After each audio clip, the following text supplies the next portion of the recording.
బాణుడు విశ్వరూపంలో మనుషులే కాదు పశుపక్షాదాలు విలవిల్లాడుతున్నాయి. ఎండ మండకు మనమంటే ఇంటి పట్టునే ఉంటాం, కూలర్లు ఏసీలతో సేద తీరుతున్నాం. కానీ మోగజీవాల పరిస్థితి అలా కాదు. అడవులు కొండ ప్రాంతాలకు మేతకు వెళ్లే పశువులు వడదెబ్బతో బేజారవుతున్నాయి. పశుగ్రాసం కొరత, తాగునీటి సమస్య పశువుల పాలిట శాపంగా మారింది. దీంతో నోరు లేని మూగజీవాల సంరక్షణ కోసం ఎండల నుంచి వాటిని సంరక్షించే ప్రయత్నాలు ముమ్మరం చేశారు యజమానులు. ఆదిలాబాద్ జిల్లాలో ఎండలతో విలవిల్లాడుతున్న మూగజీవాల వేదనపై హెచ్ఎంటీవీ రిపోర్ట్.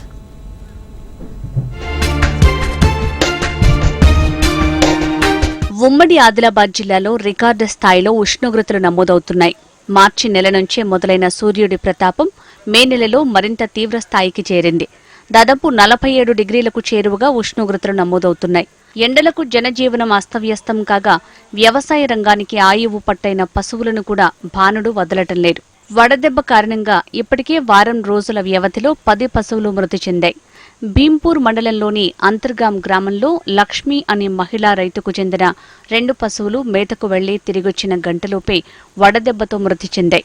వీటి విలువ సుమారు ₹1,00,000 వరకు ఉంటుంది. ఈ సంవత్సరం బాగా ఎండలు కొట్టుడుకు మనం మనుషులము యాడనో ఒక జాగాల ఎక్కడనో నీళ్లు దొరికించుకొని కొనుక్కొని బాటలు కొనుక్కొని తాగుతాం. కానీ పశువులకు మాత్రం బాగా ఘోరంగా ఆగులలో నీళ్ళు లేవు, ఏ వదిలే నీళ్ళు లేవు. ఈ వేడిని కూడా కట్టుకోకుండా కొందరు మంది పాపం పశువులకు బలరకు కానీ ఎడ్లకు కానీ తెంట్లో అన్ని సౌకులు చేసుకోరాదు. కాపర్లకు అయినా నీళ్ళు కొట్టుకుంటానో నీళ్ళు దాపుకుంటానో పోత నీళ్ళు కోసో ఎట్లనో చేస్తున్నారు. కానీ బాగా పశువులకు కష్టం ఉన్నది. వీటికి మన మనుషులకు కరోనా బీమారు వచ్చినట్టే పాపం పశువులకు కంతుల బీమారు వచ్చింది. ఆ మంట ఈ మంట అంటే పశువులకు ఉన్నంత గోస ఆ బాధ ఎవరికి లేదు. మడుగులో తడిపినట్టు బకెట్లతోని గోనె సంచులు తడిపి ఆ సనుగుల మీద వేస్తే ఆ పాలు కూడా వేడి పాలు కూడా సలుపుకి వస్తున్నాయి. లేకపోతే పశువులు ఎట్లా బతుకుతున్నాయో అర్థం కాని పరిస్థితి ఉన్నది పశువులకు.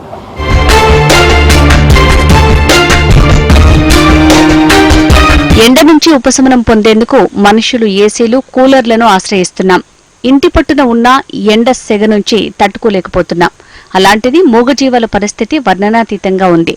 దీంతో పలువురు రైతులు మూగజీవాల వ్యధను చూడలేక జాగ్రత్తలు తీసుకుంటున్నారు.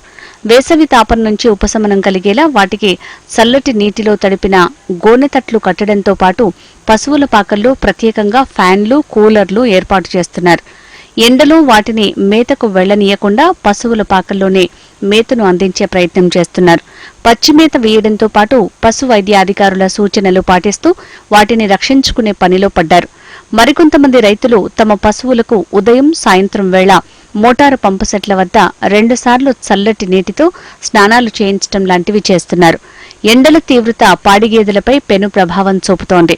పూటకు 2 లీటర్లు పాలు ఇచ్చే గేదెలు ఎండల కారణంగా 1/2 లీటర్ పాలు కూడా ఇవ్వటం లేదని రైతులు ఆందోళన వ్యక్తం చేస్తున్నారు. సహాయ సంచాలకులు పశుసంవర్ధక శాఖ, ముందుగా రైతులందరికీ నా నమస్కారాలు. 56 నుంచి 47, 48 డిగ్రీ సెంటీగ్రేడ్ వరకు కూడా పోవడం జరుగుతున్నది. ఈ అధిక ఉష్ణోగ్రతలతో పాటు ఈ వేడిగాలులు కూడా వేయడం మనం గమనిస్తూ ఉన్నాము. ఇది మనుషులకైనా జంతువులకైనా చాలా ప్రమాదకరము. కాబట్టి మనం కొంత శ్రద్ధ వహిస్తే మన పశు సంపదను మనం కొంత కాపాడుకోవచ్చు. ఈ ముఖ్యంగా మనం ఈ హీట్ వేవ్స్ అంటే వేడిగాలులు మరియు ఈ ఎండ తీవ్రత నుండి పశువులను రక్షించుకోవాలంటే మనం పశువులను వీలైనంతగా చల్లని ప్రదేశంలో ఉంచుకునే ఏర్పాటు చేసుకోవడం. జనరల్గా సాధారణంగా పశువులకు గాలి చూడని మరియు అధిక ఉష్ణోగ్రత దగ్గర మనం కట్టేస్తే వాటికి వడదెబ్బ తగిలే ప్రమాదం ఉంటుంది.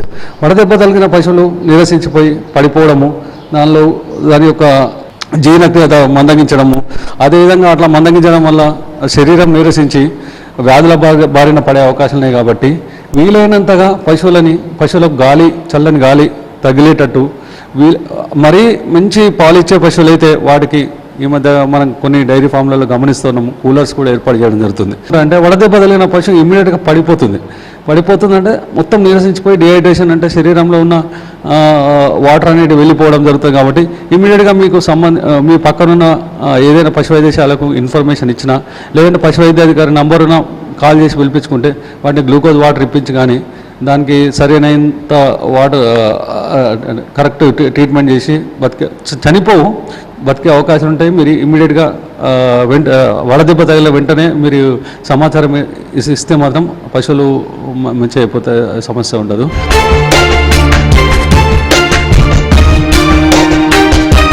ఇదిలా ఉంటే ఆదిలాబాద్, గుడిహత్నూర్, ఇచ్చోడ, నేరేడిగొండ ప్రాంతాల్లో గోశాలల్లో ఉన్న పశువులకు ఎండల కారణంగా నిర్వాహకులు ప్రత్యేక శ్రద్ధ తీసుకుంటున్నారు. షెడ్లలో ప్రత్యేకంగా సీలింగ్ ఫ్యాన్లు ఏర్పాటు చేసి కాస్త చల్లటి వాతావరణం కల్పించే ప్రయత్నం చేస్తున్నారు. ఎండల తీవ్రత పశువులపై పెను ప్రభావం చూపుతోందని, మధ్యాహ్నం వేళ గ్రాసం కోసం బయటికి వదలొద్దని, అవసరమైతే ఇంటి వద్దే పశువుల పాకల్లో మేత అందించడంతో పాటు చల్లటి నీటితో వాటికి రోజుకోసారి స్నానం చేయించాలని పశువైద్యాధికారి సూచిస్తున్నారు. రాబో రోజుల్లో ఎండలు మరింత పెరిగే అవకాశమున్న నేపథ్యంలో ప్రతి రైతు పశువుల ఆరోగ్యంపై ప్రత్యేక శ్రద్ధ తీసుకోవాలని వైద్యులు పేర్కొంటున్నారు. మొత్తంగా ఎండల ప్రభావం ఆదిలాబాద్ జిల్లాలో మనుషులతో పాటు మూగజీవాలపై పెను ప్రభావం చూపుతోంది.